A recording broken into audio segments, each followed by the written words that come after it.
Welcome to Food Friends, a podcast inspiring home cooks to try new dishes in the kitchen by sharing trusted recipes, tips, and friendship. Hi, I'm Sonia. And I'm Carrie. We met in Los Angeles over 15 years ago as personal chefs and haven't stopped talking about food since. We're so glad you're here. Thanks for being our food friend.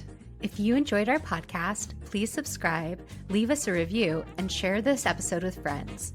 We love hearing from you, so follow us on Instagram or drop us a line at foodfriendspodcast.com. Yes, we'd love to hear from you and your food friends. Happy cooking and eating. Hi, Carrie. Hi, Sonia. Beans is one of our favorite ingredients. Absolutely. Beans, lentils, chickpeas. There isn't a bean that I don't love, Sonia. All the legumes, fresh, dried, shelling, love all of them. And actually, we had a listener reach out and she told us that she was staring at a huge bag of red lentils. And could we help her figure out some recipes to make with lentils? And it was perfect timing because you and I had been planning to talk about beans. And Sonia, she is definitely someone that I want to be friends with. I feel like so much of our friendship is built on our love of beans. Despite the fact that I really love beans, I also get into making the same recipes over and over again. Yeah, because I think on the topic of red lentils, you and I have a coconut red lentil dish that we make all the time. We've been making since we started being friends. I definitely sent that recipe to her because it was on our Substack. I'm so glad you did. Yeah, I mean, it's one of the classic things to do with red lentils. But there's also so many different kinds of lentils. There's red, there's yellow, there's green, there's French, there's black. There's whole lentils, there's split. I mean, there's so many different versions. And they're definitely nutrient powerhouses, and they're inexpensive, and they're pretty easy to find. But like you just said, I get stuck like, what else am I going to be making? So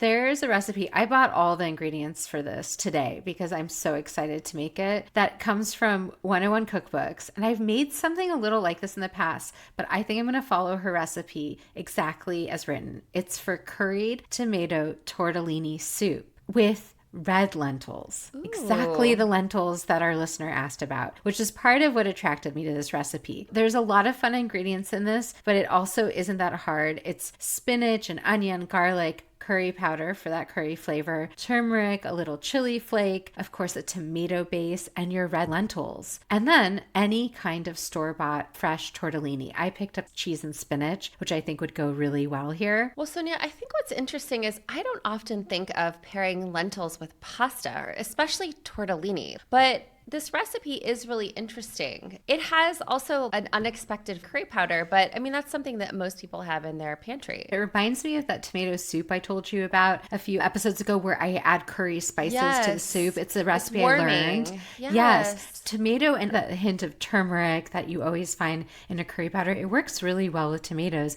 And you just start your base. You saute your onions, you add your garlic, then you add all the different spices to it. Then you add your canned tomatoes along with your rinsed lentils, and then you're just letting them cook. And once the lentils are tender, which only takes 15 minutes, that's when you add the tortellini because those also only take a few minutes. And of course you add vegetable broth or water to this. I think it's just really smart. The combination of pasta and beans is timeless. There's many Italian recipes that combine the two. The idea of a lentils and pasta I think is really nice. It's unexpected and I think kind of a cool way. I'm excited for you to come back and share how much you love this dish. I love a lentil stew. There's this recipe for Ecuadorian lentil stew. What's interesting about it is it has some of the basics. There's a little onion in it, there's lentils, there's some herbs, but there's a depth of flavor here because you add red onion instead of white onion, bell pepper, tomato, garlic, and then as far as spices go, you add cumin. There's a little bit of smokiness with the cumin,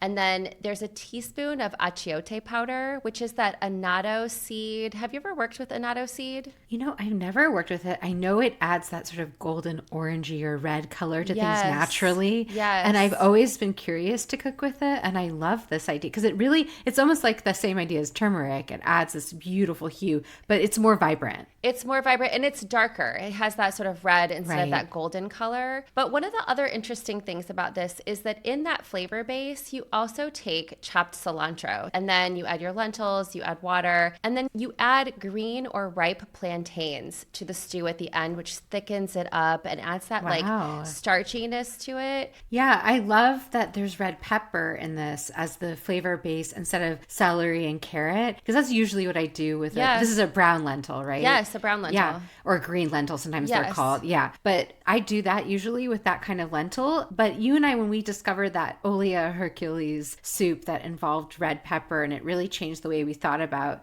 soups, this feels like it would do the same for lentils. Like adding that pepper at the start would add such a beautiful flavor to the whole pot of lentils. Yeah, and adding also that cilantro at the start is really interesting too. I mean, then you can obviously add some on top as a fresh garnish, but having those flavors at the base of your soup just adds something interesting to this really great pantry staple. I definitely am going to try that. I think also just having a simple lentil dish that has loads of flavor is also helpful to have on hand. I think this is where Allison Roman really excels as a recipe developer. Obviously, she went viral for her chickpea stew, which is an excellent recipe. But this one is for split yellow lentils with fried lemon and garlic. And I think you know how much I love fried lemon on things we've talked about before, because it actually takes a lot of the bitterness out of a lemon and just leaves this kind of caramelized, citrusy, really interesting ingredient to top dishes with. So I love that she's combining it, and she's cooking things in coconut oil, which I think goes really well with lentils too, that subtle coconut flavor. Garlic, thinly sliced lemon that you're going to fry up, scallions, cilantro, turmeric, and red or yellow lentils. So actually either of those. In the photo, it's yellow lentils, but they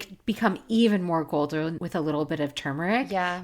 And it's the same thing we're talking about with all the other recipes, which is you create your flavor base with garlic and the lemon slices. Then you take those slices out and then you add back in cilantro stem, just like your Ecuadorian lentil stew, scallion, and then turmeric because you want to bloom that spice. Then you add the lentils with your liquid, which can be water or stock, and you simmer it. And lentils really take 15 to 20 minutes to cook. Yeah, and that's a great dish too when you've got a little bit left over to reheat for lunch the next day with, again, a little bit of rice or just a quick bowl with maybe a little bit of olive oil on top. Having a little extra lentil dish or a bean dish like that in your fridge is really a gift to your future self. Well, Sonia, we also have to talk about chickpeas, really one of my favorite legumes of all time. And last year, around the same time, we talked to Sarah Bond, who has tons of amazing chickpea recipes. I cooked through half the year with those recipes. Yeah, we'll definitely relink that episode in our show notes because it's worth listening to. She really is the queen of chickpeas in my mind and really has inventive ways to use it. And I think why we both love them so much is we cook a lot of beans from dried, but both you and I rely on canned or jarred chickpeas in our pantry because they are this cheat for dinner. You can just grab a can and usually within 15 to 30 minutes have something delicious on your table. Well, and I think chickpeas are one of those very rare things that actually is just as good canned as it is dried. To that note, I want to talk about this chickpea stew with dates, almonds, and orange. And it really caught my eye because years ago when I was a personal chef, I made a lamb stew that had some of those same flavors in it. It had almonds, it had a little bit of dates, it had some prunes in it. But what's incredible about this dish is it is vegetarian, and two, you make it in the slow cooker. So let me tell you how it comes together. So you take... Love a slow cooker recipe. Love a slow cooker recipe. It starts with a can of plum tomatoes and some pitted dates. You take about half of the tomatoes and half of the dates and you blend them in the blender so that you kind of have this sweet and tangy base. Into your slow cooker, you add a little bit of olive oil, some chopped garlic, a little bit of ginger.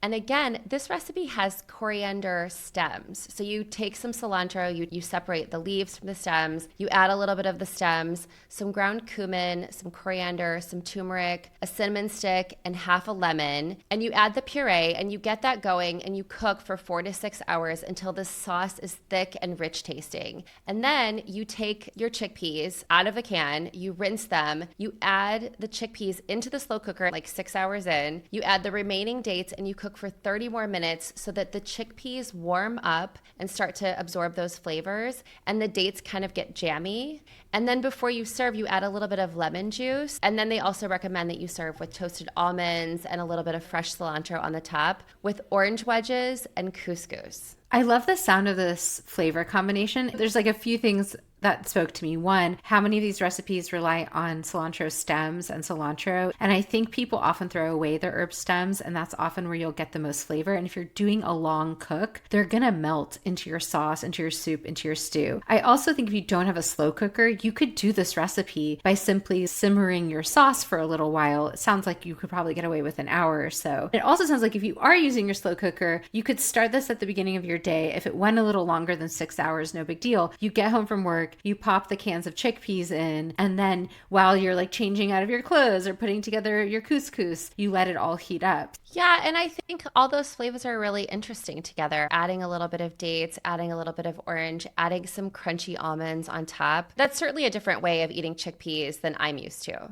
100%. So I use chickpeas a lot in tacos. I've definitely talked to you before about vegetarian tacos. I make like my sweet potato tacos, and sometimes I'll add crispy chickpeas on top. But sometimes I like to make a chickpea and other vegetable combination for tacos. And there's this really great recipe by Laura Fuentes, which is for roasted chickpea and butternut squash tacos. This is not such a new idea, but I think sometimes I just like to be reminded that this dish exists because I will make this last minute on a weeknight and have dinner on the table so fast. And it's so flavorful and nutritious and filling and vegetarian. It's like one of those perfect meatless meal recipes to have in your arsenal. And you can always tweak it a little bit to your liking. I use this kind of recipe as a guide. So you're cooking chickpeas with taco seasoning, which you could buy a pre-made taco seasoning or use your own combination of chili powder and cumin and garlic powder. That's usually something I do to create maybe that. a little coriander as well. Absolutely. Then you do roast your chickpeas and you also roast your squash, which I think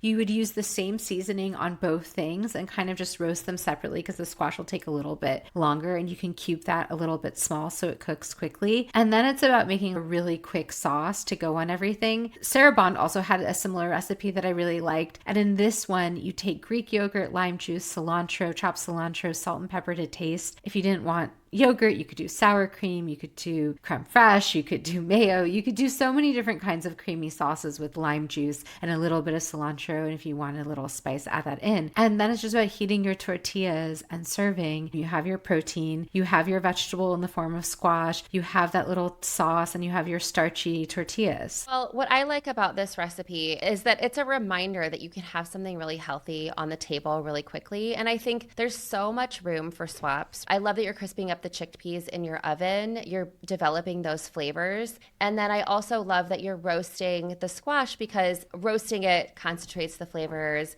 adds those caramely notes. If I had a cheese that I was interested in, I might add a cheese to these tacos, but also it doesn't feel like you'd miss them. No, and this is definitely something truly I make on rotation. The squash could be swapped for sweet potatoes, like I mentioned in the past, Right. or even regular potatoes, and chickpeas go really well together. Sonia, I've heard you talk about this many times. And when I hear you talk about this recipe, I'm like, oh, that's so good. But I still have never made Really? like a chickpea and squash taco before. This is something I really want to try this year as well. It's your year to try. It's my year to try, for sure. I have another chickpea recipe. It's from Ottolenghi, and it has a really interesting name. It's really what caught my eye. It's confit tandoori chickpeas, which immediately to me sounds very chefy and very difficult. And what's amazing is you put everything into a pot and you put it into the oven. I'm already sold. You said Ottolenghi, you said confit, you said chickpeas. I'm in. And one pot, right? And one pot. All of those things. So 2 cans of chickpeas, you drain them, you rinse them. You add 11 cloves of garlic. You add ginger, some cherry tomatoes, a couple of red chilies, depending on how spicy you want it to be, some tomato paste, which we love in most recipes, cumin seeds, coriander seeds. You kind of crush them lightly so that you're releasing their flavors, but there's still a little bit of texture there. Some turmeric, some chili flakes, a little bit of chili powder, a pinch of sugar, and a little bit of olive oil. You stir it together, you put the lid on, and you put it in the oven for about an hour and 15 minutes. And you maybe stir it halfway through just to kind of break up the tomatoes a little bit. His suggestion for serving this, there's a little extra step, but I think because you've done almost no work in the cooking of the chickpeas, you take the yogurt, a little fresh mint, some fresh coriander, some lime juice, garlic in the food processor, blitz it until it's kind of green, and then you serve the chickpeas in a bowl with this lovely yogurt sauce on top. It wouldn't be an ottolenghi recipe if there wasn't some kind of Totally. fussy element. But Totally. you could actually make that sauce without a food processor. You could Yes. make that in a By bowl hand. by hand Yeah. and not have it be blended green, or you use an immersion blender or something else. I think this sounds amazing. I mean, confit just really means to like cook something in oil essentially, or Yeah. fat. Usually it's like a duck confit is when you cook duck in duck fat. Yeah. This is a really nice way to make a bean taste rich and decadent and special. And I think if you put this on the table too with the name of the dish, it just will impress people, even with its name alone. But it doesn't sound hard to make. It's not hard to make. This isn't a 30-minute meal, but I think that low and slow braising, you could certainly do this on a night when you're making a meal, and you can just throw it in your oven for an hour and 15 minutes and then set it out and reheat it the next day. It sounds really delicious. So we have to talk about some of the other beans besides lentils and chickpeas. I think one of the best bean recipe developers is Amy Chaplin. You know, I've been talking to you about her books. She has a lot of whole foods related books, and so she'll dedicate whole chapters to legumes and beans, and she has really fun charts, and she has really fun ways to explain the beans, the nutrition. She really does advocate for soaking your beans, which I know with fresh beans you don't have to do, but I've started doing it just because of her recommendation, because it helps your body break it down. So that's sort of interesting. But one of my favorite bean pairings is cabbage, and usually I'll do something like a charred cabbage wedge with a white bean or a butter bean and some lemony element. But she has this recipe for a black bean soup, a spicy black bean and squash soup. And so this recipe is similar to something I've made with white beans. So I've done almost all the same ingredients. Then to see her black bean version really intrigued me. So obviously there's plenty of black bean soup recipes out there, and a lot of them have those sort of wonderful Latin American or Mexican spices. This one is in a little bit of a slightly different direction. So it's black beans. She also has you add kombu, which is seaweed, to your water as part of the flavor and the stock. And does it also help break the bean down a little bit? It must help. I think Okay.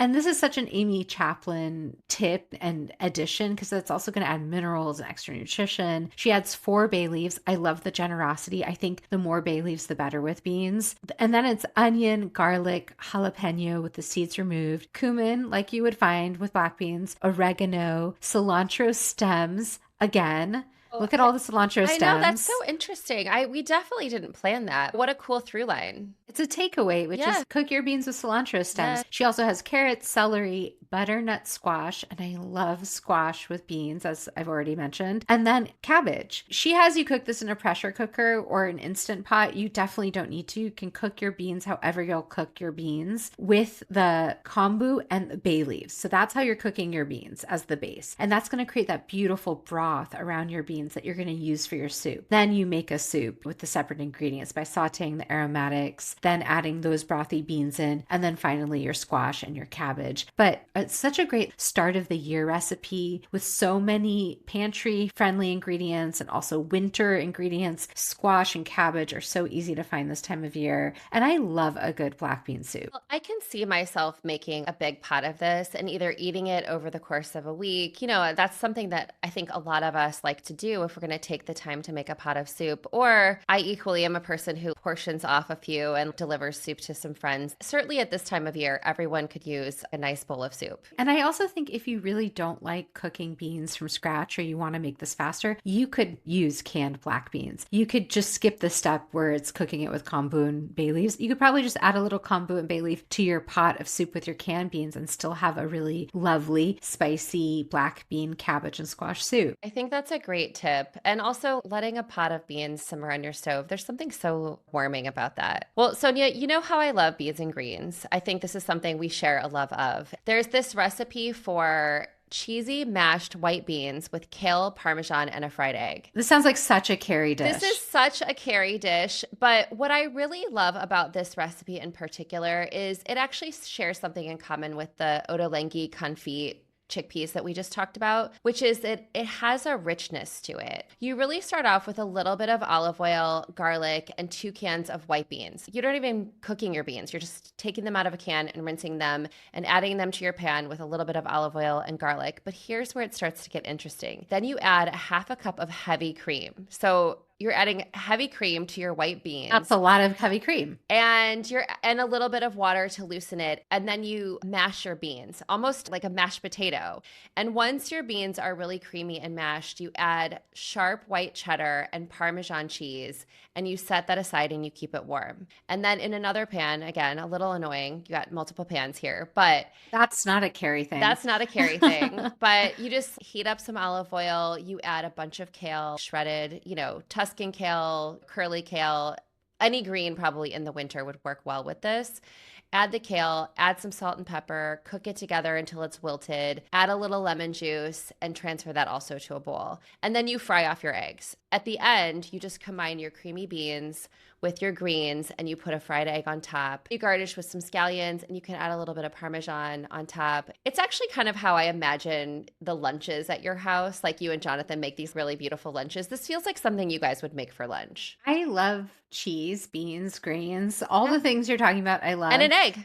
And an egg. It actually sounds decadent while still being healthy. And I love that you're offering something that's a little different than a soup or a stew. I would love this with a very good piece of buttered sourdough bread.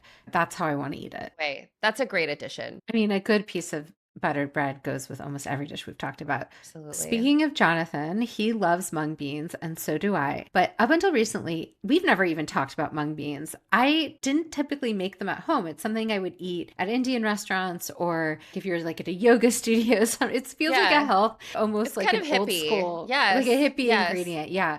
But last year, my friend Esther invited me over for dinner and she made this mung bean curry. And the recipe was given to her by her girlfriend's mom. And so it was like kind of this recipe that was passed around.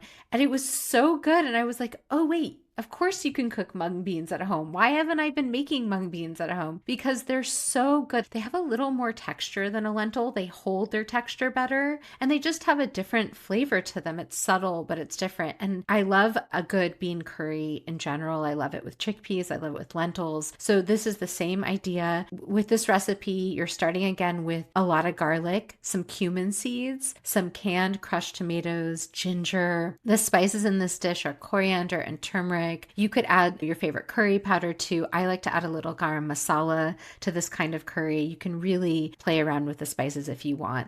And then you add your cup of mung beans, whole green mung beans. And at the end, after the mung beans cook, which takes about 45 minutes, I find mung beans they definitely take longer than lentils, and they can just take a little longer than the recipe will say, especially if you haven't soaked them. And then at the end, you stir in the coconut milk so it doesn't separate, so it stays really smooth. And top it with your fresh cilantro, top it with lime juice. You could probably throw your cilantro stems in the beginning, just like we've read with all these recipes. And it's just a really simple, but that mung bean, the tomato, the coconut milk, they all go so well together. And I also noticed another commonality of a lot of the recipes we're talking about is turmeric. That earthiness, that warmth. It's such a healthy spice too. It adds such beautiful color and beautiful flavor. Adding that richness at the end to a dish that is healthy, that has a lot of vegetable notes, the richness of the coconut milk or the richness of the heavy cream in the recipe that I just talked about. I think that's what helps you feel more satiated, right? Yeah. Sonia, I'm also thinking about a soup, and this is a soup I made recently. It's called Senate bean soup, which I've never heard of that. Well, it's essentially a white bean soup, like a navy bean soup made with a ham hock. And why is it called Senate bean soup? Well, I looked up the name of it. There's a couple of different versions of the story, but there's something about Washington, D.C., the senators eating at the Senate restaurant and wanting to eat this white bean soup with a ham hock in it, with specifically dried navy beans. And the reason I made this soup recently was because my father-in-law was like, I really love a navy bean soup with ham in it. And would you make that for me? And I was like, sure. And I did. It was so delicious. Listen, there's multiple. Didn't he also ask for split pea last year? He did. He asked for split pea soup last year. And that was the first time I'd ever made a split pea soup. I am a person who definitely eats pork and definitely likes ham. I don't love a ham hock in most soups, but both of these soups I have become a convert. So I couldn't find navy beans in my version, but this version usually calls for navy beans. I think you could use any white bean. Water and ham hocks. You cook the beans and the ham hocks. You can saute your onion. There's a couple of recipes that have carrots, celery, and onion if you wanted to add a little bit of color to it. There are also recipes that have a little bit of potato in, which adds like a little bit of a creaminess to it. You could also take your immersion blender and blend it up a little bit so it was thicker and richer, or you could add more broth and make it a little bit brothier.